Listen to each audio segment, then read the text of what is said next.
Hi everyone, in this video I'll show you how we can increase the size of our virtual machine disk in Azure. So I'll go to portal.azure.com and here I'll go to VM, and this is my VM where I want to change the size of the disk, and I have stopped this VM right now. If you see, I can start it because it has already stopped.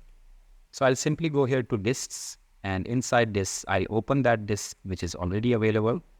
And here, I'll just click on size and performance.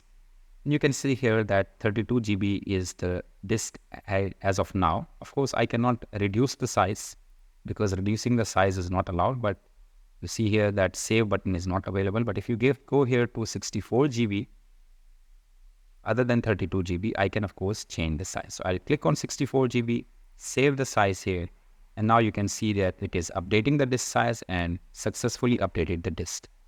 As the disk has been updated now, I'll just go into overview now. And if you see here, this size is 64 GB. I'll simply go and start this server now. So I'll go here to virtual machine, click on the virtual machine and start it now. Yes. Here the VM has started now. And if I click this, you can see here VM is running right now. The status is running, and of course the disk size right now.